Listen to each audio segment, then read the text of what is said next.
Okay जी, welcome back to 75 days challenge. और आज जो चैलेंज है उसका नाम है स्टार्ट अंडरस्टैंडिंग टैक्सेस। देखिए, जो टैक्सेस है वो सबसे बड़ा एक्सपेंस है। एक लिमिट से आप जैसे ही ज़्यादा कमाएंगे आपको बहुत चंक जो है वो टैक्सेस में जाएगा, और उसको ऑप्टिमाइज करना बहुत इंपॉर्टेंट है। टैक्स की चोरी नहीं करना बल्कि उसको ऑप्टिमाइज करना।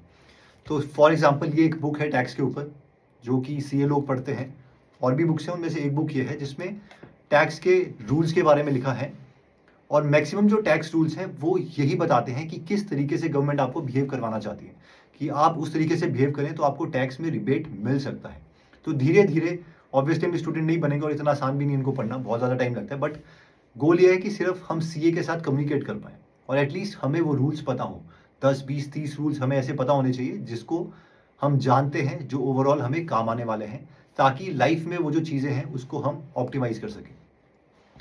और आज का जो टास्क है वो यही है कि आपको नीचे 2 रूल्स के बारे में मुझे ऐसा बताना है जो आपको पहले नहीं पता था, कि आपको यहाँ पर टैक्स एग्जेम्पशन मिल सकती थी। एक रूल के बारे में मैं आपको बताता हूँ, उसकी डिटेल जो है वो आप मुझे बताओगे।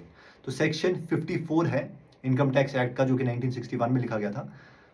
वो कहता है कि जब भी आप कोई घर आपके पास है, लेट से आपने खरीदा है 10 लाख का, आपने उसको एक पर्टिकुलर अमाउंट तक होल्ड करने पर, एक पर्टिकुलर टाइम पीरियड तक होल्ड करते हो उसको, मतलब बेचते नहीं हो, और उसके बाद आप उसको बेच देते हो। तो लेट से आपने 10 लाख का घर खरीदा, उसको 10 साल तक रखा और उसके बाद उसको 30 लाख में बेच दिया। तो 30 माइनस 10 जो है वो आपका प्रॉफिट हो गया। अभी जो कैपिटल गेन था, जो गेन हुआ, आपको प्रॉफिट हुआ, उस पर जनरली हर बार टैक्स लगता है सब चीज़ों में, लेकिन इस पर्टिकुलर केस में आपको टैक्स नहीं लगेगा। तो आपको मुझे बताना है कि कितने अमाउंट तक आपको टैक्स नहीं लगेगा, कितनी बार आप, एक इंसान अपनी ज़िंदगी में ऐसा चीज़ कर सकता है। तो ये जो सारी चीज़ें हैं वो आप लिखोगे मुझे डिस्क्रिप्शन में, नॉट डिस्क्रिप्शन में, जो गूगल फॉर्म है यहाँ पर उसमें आप लिखोगे। और 2 चीज़ें और मुझे बताओ जो आपको पहले नहीं पता थी। चैट जीपीटी से पूछो, कहीं पर भी जाके पूछो, लेकिन ऐसी चीज़ों को कन्फर्म करो कि वो चीज़ है या नहीं।